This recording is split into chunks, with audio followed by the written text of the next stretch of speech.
దైవజనుడైన ఏలియా. Very good. ఏం జరిగిందంటే,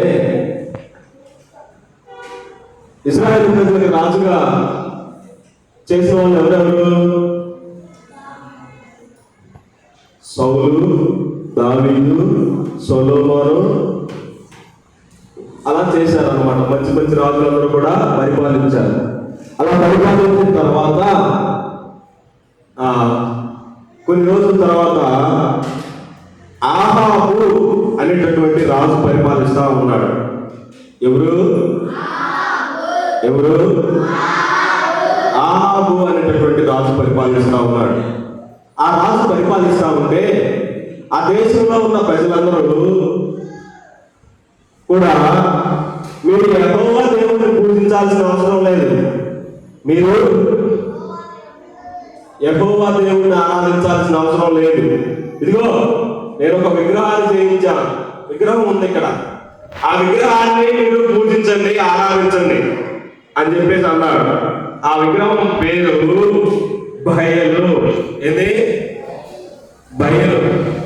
బయలు అనే దేవత, బయలు అనే అని చెప్పేసి ఆ దేశంలో ఉన్న ప్రజలకు చెప్పాడు, మీరు యెహోవా దేవుడిని ఆరాధించాల్సిన అవసరం లేదు, ఇదిగో విగ్రహం కనపడుతుంది కదా, విగ్రహం పేరు బయలు, ఇది ఒక దేవత, దీన్ని ఆరాధించండి మీరు అని చెప్పేసి చెప్పాను అన్నమాట. అయితే అక్కడ ఉన్న ప్రజలందరూ కూడా ఏం చేశారంటే, ఆ బయలు ఆ దేవుడిని, ఆ దేవతని ఆరాధించడం మొదలు పెట్టారు, ఆ విగ్రహాన్ని ఆరాధించడం మొదలు పెట్టారు. అందరూ ఆరాధిస్తున్నారా అంటే అందరూ ఆరాధించట్లేదంట. అందరూ ఆరాధిస్తున్నారా అంటే అందరూ ఆరాధించట్లేదు అనమాట. కొద్దిమంది యెహోవా దేవుడిని ఆరాధిస్తున్నారంట, కొంతమంది ఏమో ఆ బయలు దేవతని ఆరాధిస్తా ఉన్నారంట. అలా ఆరాధిస్తున్నటువంటి సమయంలో ఒక వ్యక్తి వచ్చి రాజమందిరానికి వెళ్ళాడు, రాజగృహానికి వెళ్ళి నేను రాజుగారిని కావాలి అని చెప్పేసి అన్నాడు. అక్కడ ఉన్నటువంటి సైనికులు రాజుగారి దగ్గరికి తీసుకెళ్ళారు. రాజు దగ్గరికి వెళ్ళి, రాజా, నీవు చేస్తున్నది చాలా తప్పు, నేను ఎవరి సన్నిధిలో నిలబడి ఉన్నానో ఆయన జీవము తోడు, యెహోవా జీవము తోడు, ఇక నుంచి వానైనా వర్షమైనా పడదు, ఇక నుంచి వర్షమైనను మంచైనను పడదు అని చెప్పేసి ఆ రాజుకి చెప్పాడు. అంత గట్టిగా వార్నింగ్ ఇచ్చాడు. ఏమని?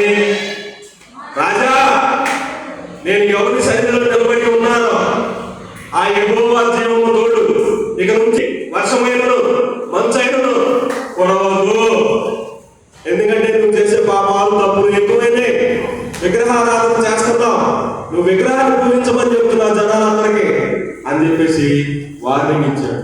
ఆయన ఎవరంటే ఏలియా. ఎవరు? ఏలియా. ఆయన ఒక ప్రవక్త. ఎవరు? ప్రవక్త. ఆయన ఒక ప్రవక్త. అయితే నిజంగానే జరిగిద్దా?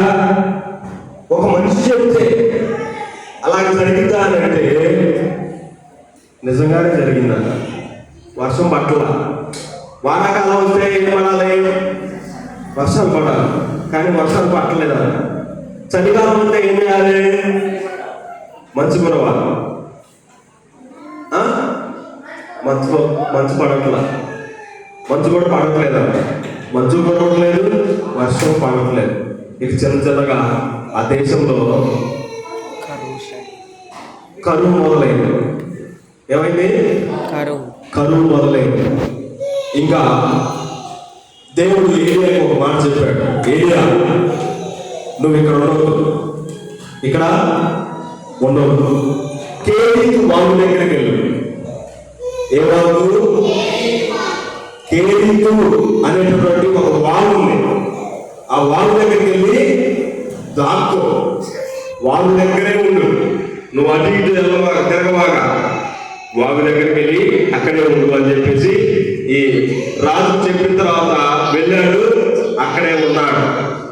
అక్కడ ఉన్న తర్వాత ఇంకా కొన్ని రోజులు గడిచిపోయింది, కొద్ది రోజులు గడిచిపోతుంది. గడిచిపోతున్న తర్వాత పశువులకేమో గడ్డి లేదు, పశువులకి తినడానికి గడ్డి లేదు, మనుషులకేమో తాగడానికి నీళ్లు సరిగ్గా ఉండలా, వాటర్ తాగడానికి ఉండలా, ఇంకా గోధుమలేమో పంటలా. ఇప్పుడు మనం వరి పండిస్తాం కదా, అందరూ వరి పండిస్తారు. అప్పుడు గోధుమలు పండించేవారు, గోధుమలేమో పంటలా. ఎందుకు పంటలా? నీళ్లు లేవు, నీళ్లు లేక పంటలా, పంటలు వేయట్లేదు, పండట్లేదు. దాని ప్రజలందరికీ కూడా చదువు వచ్చింది. ఏం చేయాలి ఏం చేయాలి ఏం చేయాలని అడుగుతుంటే ఎవరి వల్ల ఏం కావాల. ఇక రాజుగారు ఏం చేశారు తెలుసా? ఏం పేరు రాజుగారి పేరు? రాజుగారి పేరు ఏం పేరు? మరి ప్రవక్త పేరు ఏం పేరు? చెప్పాడు.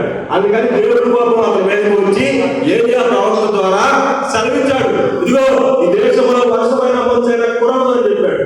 ఇంకా ఏలియా ఇక్కడ ఉండదు, వెళ్ళి అక్కడ కేరీకి వాగనే ఆ వాగు ఉంది, ఆ వాగు దగ్గర వెళ్ళి దాక్కో అని చెప్పాడు. ఏలియా వెళ్ళిపోయాడు. వర్షం పట్టలేదు, మంచు కురవట్లేదు, పంట పండట్లేదు, తాగడానికి నీళ్లు కూడా లేవు, కరువు వచ్చింది.